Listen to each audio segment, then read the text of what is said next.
ప్రభునేసు నామములో వందనములు. శుభోదయం. యేసయ్య మాట వినడానికి ప్రేమతో నేను మిమ్మను ఆహ్వానిస్తున్నాను.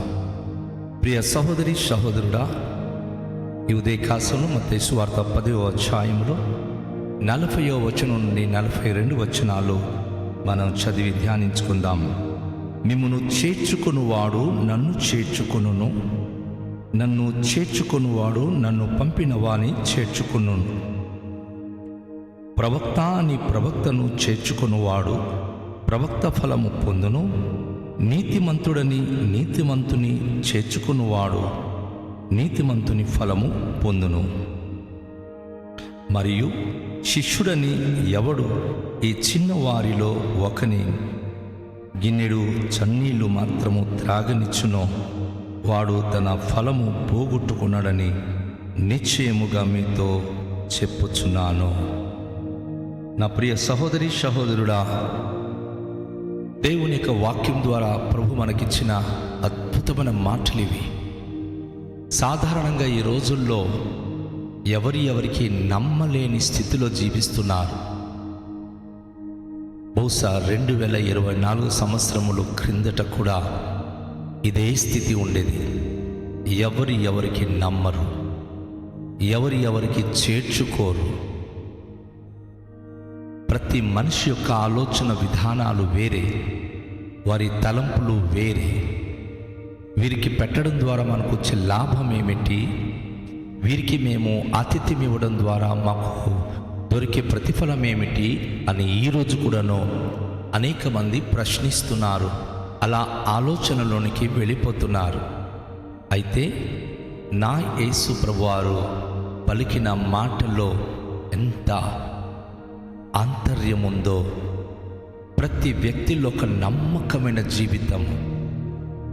మనము ప్రభు కొరకు ఏ పని చేసినా దానికి ప్రతిఫలం అనేది తథ్యం, నిశ్చయంగా మనకు అనుగ్రహింపబడుతుంది అన్న అద్భుతమైనటువంటి మాటను మనము చూస్తూ ఉన్నాం, వింటూ ఉన్నాం. సాధారణంగా యేసు నామములో ఎవరిని వచ్చినప్పుడు చేర్చుకోరు. అనేక ప్రాంతంలో సేవకులు కానీ క్రైస్తవ బిడ్డలు కానీ మేము దేవుని బిడ్డలని చెప్పుకున్నప్పుడు వారు తృణీకరించి సాగనంపిస్తూ ఉంటారు. కనీసం మంచినీళ్ళు కూడా ఇవ్వడానికి ఇష్టపడరు. కొంతమంది ప్రభును నెరిగి దూరం పెడుతుంటే, కొంతమంది ప్రభును ఎరగక దూరం పెడుతూ ఉంటారు. అయితే అందరి అంతరంగములో తోటి మనిషి పట్ల, తోటి వ్యక్తుల పట్ల ఏ సద్భావము కలిగి ఉండాలో యేసయ్య మనకు నేర్పిస్తున్నాడు. ఎవరైనా మన ఇంటి దగ్గరికి వచ్చినప్పుడు దైవికంగా ఒక ప్రవక్తగా, ఒక సేవకుడిగా వచ్చినప్పుడు అతనికి దేవుని సేవకుడి అని దృష్టి చూచి గౌరవించండి. ఒకవేళ గనక దేవుని పేరట వచ్చిన దైవ సేవకునికి మీరు పట్టించుకోకపోయినప్పుడు దేవుడు మిమ్మల్ని పట్టించుకోడు. ప్రవక్త అని గనక మీరు గౌరవిస్తే, ప్రవక్తకు గౌరవించడం ద్వారా ఏ ప్రతిఫలం ఉందో ఆ ప్రతిఫలమే మీరు పొందుకుంటారు. ఒక సేవకుడు మీ ఇంటికి వచ్చినప్పుడు సేవకుడుగా మీరు గౌరవించి ఆతిథ్యము చేస్తే, సేవకులకు చేసిన ఆతిథ్యం వల్ల వచ్చేటటువంటి ఆ ఆశీర్వాదాలు, ఫలము, ప్రతిఫలము మీరు పొందుకుంటారు. పరిశుద్ధ వాక్యం మనకు నేర్పిస్తూ ఉంది. నీతిమంతుడు అని గనుక మనము ఒకని మన ఇంటి వద్దకు చేర్చుకుంటే, నీతిమంతుడు అన్న ప్రతిఫలమే దేవుని యొద్ద నుంచి మనం పొందుకుంటాం. మనము చేర్చుకునే మన మనస్తత్వాన్ని బట్టి ప్రభు దగ్గర నుంచి ప్రతిఫలాన్ని మనం అందుకుంటాం. ఈరోజు ఎవరికి నమ్మాలో నమ్మకూడదు అని సంశయపడినప్పుడు ప్రభు కూడా మనను ఆయన చేర్చుకోడు, నమ్మడు. మనము దేవుని నమ్మినప్పుడు అపోస్తలుడైన పౌలు కొరింథీయులకు రాస్తూ తన మొదటి పత్రిక 13వ అధ్యాయంలో ప్రేమ గురించి ఆయన నేర్పిస్తూ ఏమంటాడంటే, ప్రేమ అన్నిటినీ నమ్మును. అవును, ప్రేమ కలిగిన వ్యక్తి ప్రభు పేరిట వచ్చే వ్యక్తిని, ప్రభు మాటలను నమ్ముతాడు. లోకం యొక్క అపవాది సాతానిక చర్యలు మోసపూరితము. అయితే ఆత్మీయంగా జీవిస్తున్న వ్యక్తికి దేవుడు ఖచ్చితంగా మోసగాడు ఎవరో బయలుపరుస్తాడు, ప్రేమ గలవారు ఎవరో బయలుపరుస్తాడు. ఈరోజు నా ప్రియ సహోదరి, నా సహోదరుడా, మన కళ్ళ ముందు మన కొరకు ఆరాటపడి ప్రేమిస్తున్న దైవ సేవకులు, ప్రవక్తలు, నీతిమంతులు రాత్రి పగలు మన కొరకు ప్రార్థిస్తున్న వ్యక్తికి మనం నమ్మము. ఎవరో చాడీలు చెప్పే వ్యక్తిని, ఎవరో దౌర్భాగ్యమైన మోసపూరితమైన వ్యక్తులను మనం నమ్మి భక్తులకు, మనము సేవకులకు మనం నిర్లక్ష్యం చేస్తాం. చూసారా, పరలోకములో మనకి ఏ ప్రతిఫలం ఉండదండి, జీరో అయిపోతాం మనం. ప్రభు ఇక్కడ నేర్పిస్తూ, ఒకవేళ నా పేరిట నీ దగ్గరికి వచ్చిన వారికి చల్లటి నీళ్లు గనుక గిన్నెడిస్తే నువ్వు నిశ్చయంగా ప్రవక్తాని గనుక నువ్వు ఆతిథ్యం చేసే ప్రవక్త ప్రతిఫలమే పొందుతావు. నీకు పరలోకములో బహుమానము నిశ్చయంగా ప్రభు ద్వారా అనుగ్రహింపబడుతుంది అని చెప్పి యేసయ్య మనకు ఈ వాక్యం ద్వారా నేర్పిస్తున్నాడు.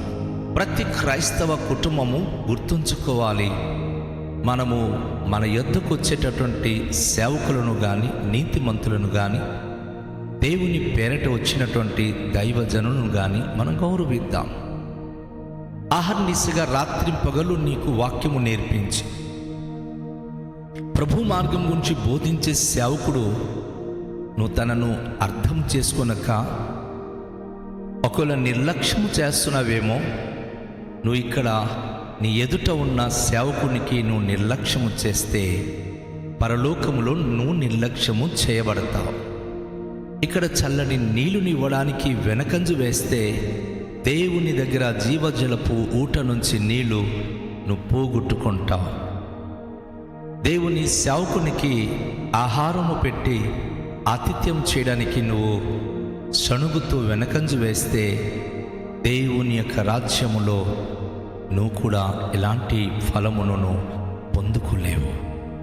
నా సహోదరి, నా ప్రియ సహోదరుడా, యేసయ్య తన పేరిట జీవిస్తున్న వారికి ప్రేమ కలిగి చేర్చుకొని ఆతిథ్యము ఇస్తూ ఒకరినొకరు ప్రేమానురాగముతో జీవించాలని మనకు నేర్పిస్తూ ఉన్నాడు. రండి, ఈ యొక్క ఉదయకాశ్రమంలో మనం నేర్చుకుంటున్న పాఠాలను బట్టి దేవునిలో మనం ఎలా జీవించాలి, దేవునితో మన జీవిత ప్రయాణాన్ని ఎలా మనం కొనసాగించాలో, సమాజంలో, సంఘములో ఒక భక్తి గల వ్యక్తి తను జీవించే విధానాలు ఎలా ఉండాలో ప్రభువు తెలియచేస్తూ ఉన్నాడు. కనుక గుర్తుంచుకొని మన ఎదుట ఉన్నటువంటి అవకాశాన్ని పోగొట్టుకోవద్దు. ప్రతిరోజు ప్రభు ఒక అవకాశం మనకిస్తూ ఉంటాడు. మనకు చక్కని వాక్యము చెప్పి ప్రార్థించి ఆత్మీయంగా నడిపిస్తున్నటువంటి దేవుని యొక్క పరిచారకులకు, సేవకులకు నిర్లక్ష్యం చేస్తున్నామా? అప్పుడు మనం నిర్లక్ష్యం చేయబడతాం. పరలోక రాజ్యములో మనము ప్రతిఫలము పొందాలనుకుంటే, పరలోక రాజ్యములో ఉన్నతమైన బహుమానం అందుకోవాలనుకుంటే అది భూలోకములోనే మనము ప్రారంభించాలి. ప్రభు పేరట వచ్చే సేవకులకు చేర్చుకొని మనకిష్టమైన వారు, మనకు నచ్చిన వారు, ఎవరైతే మనకు అనుకూలంగా మాట్లాడతారో వారికి ఎంతో అపరిమితంగా గౌరవిస్తాం. కానీ మనకు ఖండించి, బుద్ధి చెప్పి, ప్రార్థించి మన జీవితాలు సరిచేసేటటువంటి దైవ సేవకులకు, ప్రవక్తలకు, నీతిమంతులకు మాత్రం నిర్లక్ష్యము చేస్తే దేవుని దగ్గర నుంచి నా కుమారుడు, నా సహోదరి, నా సహోదరుడా, ఎలాంటి దీవెన నీకు ఉండవని ప్రభు సేవకుడుగా వాక్యమును బట్టి నేను మీకు తెలియచేస్తా ఉన్నాను. ప్రభు స్వయంగా ఈ మాట చెప్తా ఉన్నాడు, తన పేరిట వచ్చిన వారికి చేర్చుకోవాలి. యేసయ్య అంటున్నాడు, నా పేరిట వచ్చినటువంటి దైవజనులను చేర్చుకున్నప్పుడు నన్ను చేర్చుకున్నవాడవుతున్నావు. నన్ను చేర్చుకున్నవాడు నన్ను పంపిన తండ్రినే చేర్చుకున్నవాడవుతున్నాడు. పరలోకపు తండ్రిని మనము చేర్చుకోగలిగితే, పరలోకపు తండ్రి గనుక మనతో ఉండగలిగితే అది ఎంత గొప్ప భాగ్యమో. తండ్రి కుమార పరిశుద్ధాత్మ దేవుడు మనతో నివసించినప్పుడు అద్భుతమైన దీవెనతో ఆయన మనకు నింపి తన సన్నిధి మనతో ఉంచి ఈ భూలోకంలో ఎలాంటి కొదువలేని జీవితము మనకిస్తా ఉన్నాడు. ఈ భూలోకములో మనం చేసిన ప్రతి కార్యకలాపాలు, ప్రతి ఆతిథ్యము, ప్రతి విధమైనటువంటి మంచి కార్యములను ప్రభు రాజ్యంలో అది నిశ్చయంగా కొనియాడబడి, ప్రభు రాజ్యంలో అది నిశ్చయంగా చేర్చబడి, పరలోకంలో మనకు శ్రేష్టమైన ప్రతిఫలము పొందుటకు కారణము. ఈ ఉదయకాల సమయంలో ఇంతవరకు నువ్వు పరలోక రాజ్యంలో ప్రతిఫలము పొందగలిగే పనులు చేస్తున్నావా? సేవకునికి చేర్చుకుంటున్నావా? ప్రవక్త అని గౌరవిస్తున్నావా? నీతిమంతులని గౌరవిస్తున్నావా? యేసు ప్రభులా చేర్చుకుంటున్నావా? నువ్వు దేవుని యొక్క సేవకునికి దేవుని తరఫున చేర్చుకున్నప్పుడు దేవుడు నిన్ను ప్రతిఫలమిస్తాడు. నీవు నేను విమర్శించే స్థాయి మనకు లేదు. ఎవరిని మనం విమర్శించకూడదు. మనం ఒక్కరిని విమర్శిస్తే మనం కూడా విమర్శించబడతాం. తీర్పు తీర్చకుడి, అప్పుడు మీరు కూడా తీర్పు తీర్చబడరు అంటాడు. ఎవరైతే తీర్పు తీరుస్తారో వారు తీర్పు చొప్పుననే వారు తీర్పు తీర్చబడతారు. అందుకే అందరినీ ప్రేమతో మనం చేర్చుకుందాం. తీర్పు తీర్చి ఎవరి గురించి మనము మాట్లాడకూడదు, ఎవరిని గురించి మనము తప్పుగా ఊహించొద్దు. మహిమగల దేవుడు, మహిమ స్వరూపుడైన ప్రభు మనలో ఉండి మనతో ఉండి తన కార్యములు చేయడానికి ఇష్టపడుతున్నాడు. ఈ ఉదయకాల సమయంలో ఒక్కసారిగా వ్యక్తిగతంగా మనం పరిశీలించుకుందాం. యేసు ప్రభును ఏ రీతిగా మనం గౌరవిస్తున్నాం? ఎదుట కనబడుతున్నటువంటి సేవకులకు మనం గౌరవించినప్పుడు అది ప్రభును మనం గౌరవించిన వాళ్ళమవుతున్నాం. ఎదుట కనిపిస్తున్న ప్రభు పేరిట వచ్చిన వాడిని మనం చేర్చుకోకుండా అగౌరవపరిచినప్పుడు దేవునికి కూడా మనము అగౌరవపరిచిన వారమవుతాం. ఎప్పుడు అనుకోమకండి, దేవుడికి నేను ఎంత ప్రేమిస్తున్నానో దేవుడికి తెలుసు. ఈ సేవకులకు మేము ప్రేమించకపోయినా మాత్రాన వచ్చే నష్టమైతే ఏమీ లేదు అని వితండ బాధ చేసి అపవాది యొక్క మాటల ద్వారా ప్రేరేపించబడి మాట్లాడుతున్న వారు బోల్డ్ మంది ఉన్నారు. నా సహోదరుడు, అలాంటి మాటలకు మీరు తల వంచకండి. యేసయ్య చెప్పే మాటలకు లోబడండి. యేసయ్య ఏమంటున్నాడు? నా పేరిట మీరు చేర్చుకున్నప్పుడు, నా పేరిట వచ్చిన వాడికి చేర్చుకున్నప్పుడు నన్ను చేర్చుకున్నవాడు పరలోకపు తండ్రిని చేర్చుకున్నవారు. నన్ను గౌరవించిన వాడు నా పేరిట వచ్చిన వాడిని గౌరవిస్తున్నాడు, పరలోకపు తండ్రిని గౌరవిస్తున్నాడు. కనుక పరలోకములు వారికి ప్రతిఫలము కలుగును అంటాడు. రండి, ఈ ప్రశస్త మనస్సములు దేవునికి మనము ప్రార్థన చేద్దాం. ప్రభువా, మేము ఈ రోజు వరకు అనేక సార్లు సేవకులకు నిర్లక్ష్యము చేసి, మీ పేరిట ఎవరిని చేర్చుకొనక విమర్శించి, సేవకుల గురించి లేనిపుని మాటలు పలుకుతూ వెళ్ళాం. ఆ దోషము మా నెత్తి మీద ఉండకుండా తుడిచివేయి ప్రభువా. ఈ రోజు నుంచి అందరినీ మేము ప్రేమిస్తాం, అందరినీ ఆదరిస్తాం. ముఖ్యంగా నీ పేరిట వచ్చి నీ సేవకులకు మేము ఆతిథ్యం చేసే హృదయం మాకు దయచేయమని ప్రభుకు మనం అడుగుదాం, ప్రార్థన చేద్దాం. దయగల తండ్రి, ఉదయకాలంలో మీరు మాతో మాట్లాడిన ఈ మాటల కొరకు కృతజ్ఞతలు చెల్లిస్తున్నాం. మేము ఈ రోజు వరకు అనేక మందికి నమ్మక వారి స్థితిగతులు మంచివి కాదని విమర్శించే స్థితి ఉండేది. కానీ ఈరోజు మీరు మాకు స్పష్టంగా నేర్పించారు. మీ పేరిట సేవకులకు చేర్చుకున్నప్పుడు మిమ్మును చేర్చుకున్న వారు పరలోకపు తండ్రికి చేర్చుకున్నవారు అవుతున్నారు.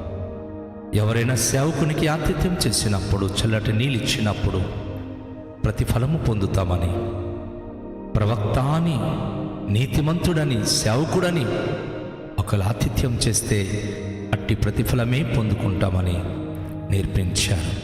కనుక ఈ వాక్యము, పరిశుద్ధ లేఖన భాగంలో ఉన్న అమూల్యమైన మాటలు విన్న ప్రతి బిడలు దాన్ని పాటించి ఆశీర్వదింపబడి పరలోక రాజ్యములో తమ ఫలములు అధికము చేసుకునే భాగ్యం అనుగ్రహించుమని యేసు నామములో ప్రార్థిస్తున్నాము తండ్రి, ఆమేన్.